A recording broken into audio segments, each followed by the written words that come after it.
Dawn, against Western Illinois on Thursday, I think you knew it was going to be a much more competitive game than the one at their place. You needed a lot of points to beat them, and you scored the most you've scored all year. Well, I guess timing was right then for doing that. Yeah. I thought our young ladies did a great job in the first half on both ends. We really defended well, held them to 27 points, if I remember correctly, and then scored 42. We had our offense. We had figured out how to get some really good shots and different shots against their zone.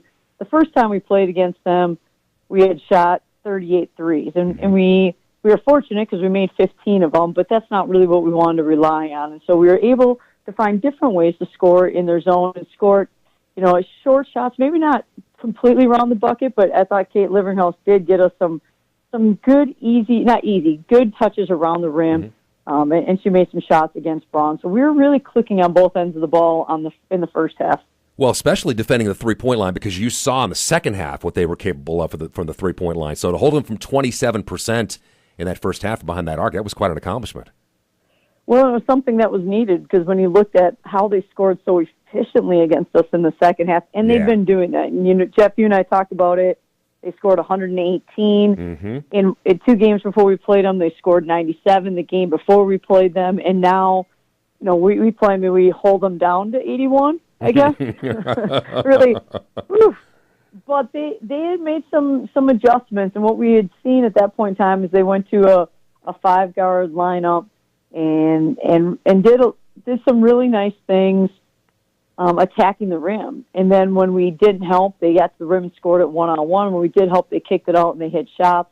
So we were, kind of at a loss necessarily in how to really guard them in a man, and went to a little bit of a zone that maybe just took some more time off the clock and maybe changed some rhythm. I thought they still got some good looks, but we were fortunate that they didn't make them in that zone. And then finally, our offense started to click again and got us rolling.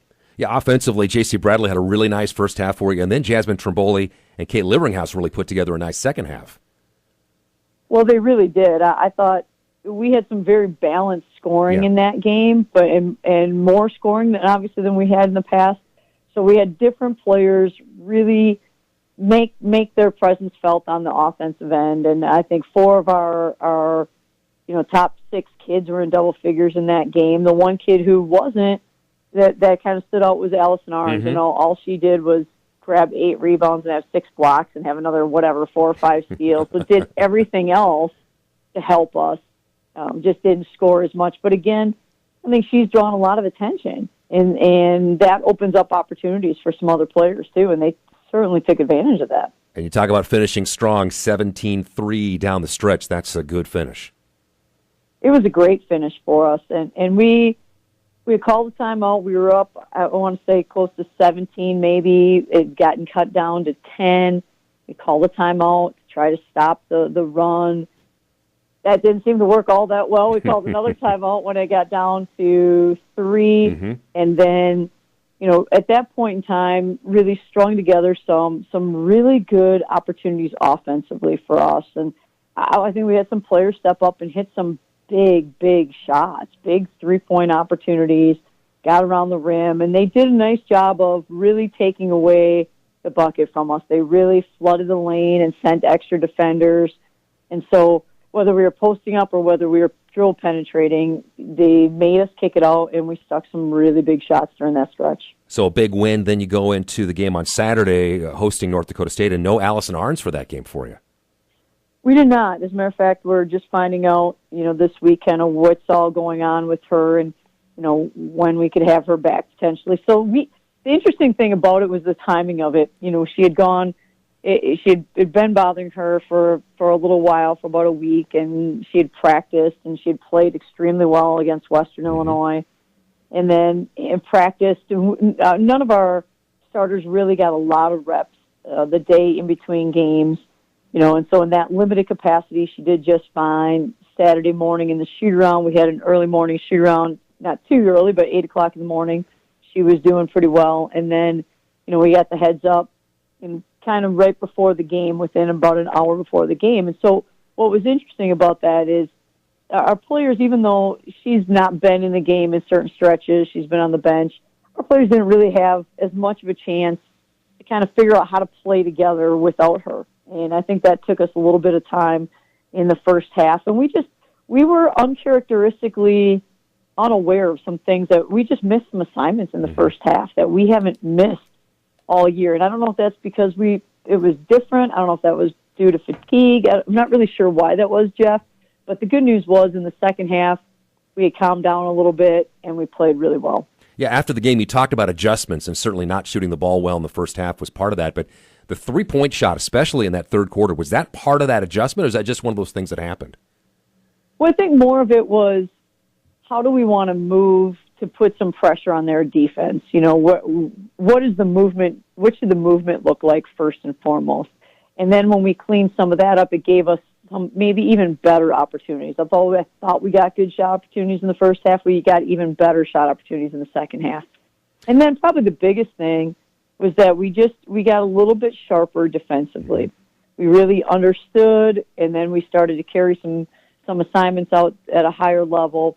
And then once we got some stops, we were able to get out and really start to attack early and then make them make some tough decisions. You know, I thought we had some kids that really stepped up in that game without Allison Arns on the floor.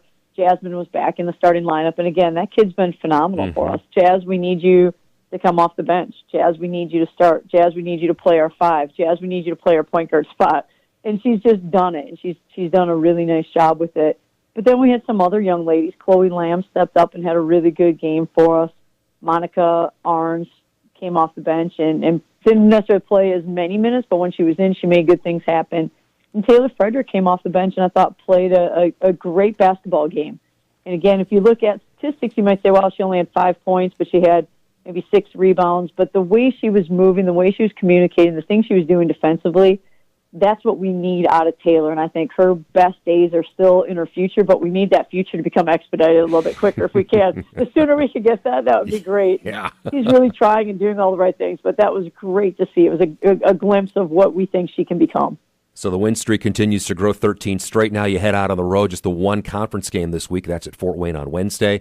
This is a team that struggled. They've got just 4 wins all year, but all 4 of those wins have come at home, and so you're going to get a much better group probably in their own building than they are on the road, just 1 of 9 in Summit League play.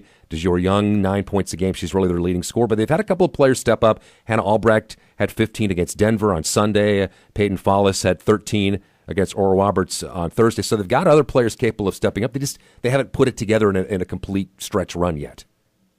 Well, Jeff, I think you're exactly right. They play well at home. They inherited a conference schedule this year that was probably the toughest conference schedule, the toughest out of all the schools. Mm-hmm. They just finished a swing where they were on the road for 6 straight games. We said we were the first of those 6 games. We said, well, they're going on the road, they're hungry. You know, they want to establish themselves early. So, you know, we felt like we probably got a really good shot against them last time because we felt like they were going to come in and play well, probably the best at the beginning of those 6 games rather than at the end of those 6 games. And now we get them when they are back home for the first time. So we feel like they'll probably be refreshed, re-energized.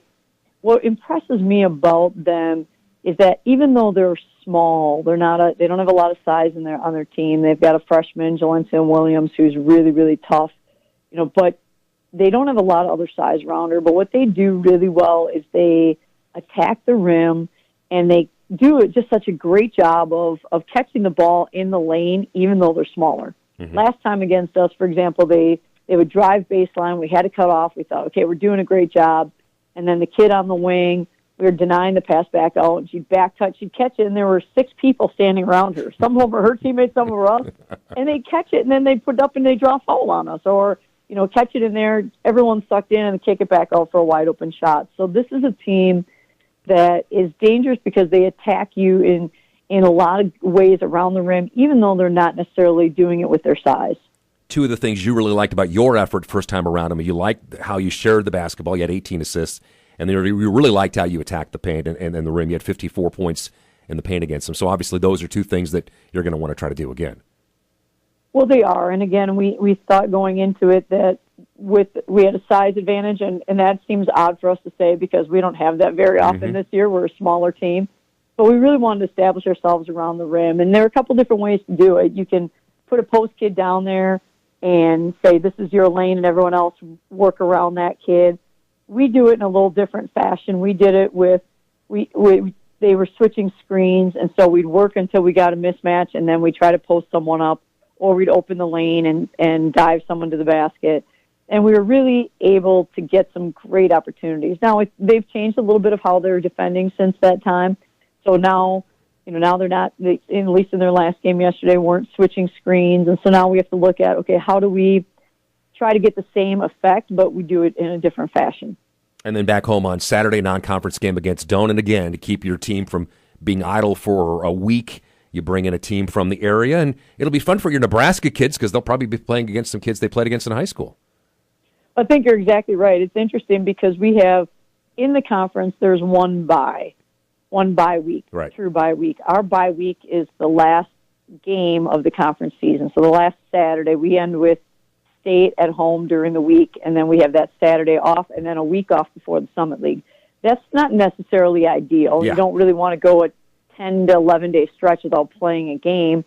And so what we looked at is, can we, at that point in time, maybe because we have 2 fewer games in the conference and we found out late, can we play somebody else during that weekend or right before the Summit League tournament? It doesn't work with GPAC teams because that's when they're in their conference tournament actually, or their national tournament. Yeah. So that didn't work. So then you look at, well, you don't really want to lose another home game opportunity. And so we're really thankful that we have an opportunity to pick up a game, so you're right, to keep you fresh, keep you going, and keep you in rhythm to the best of your ability.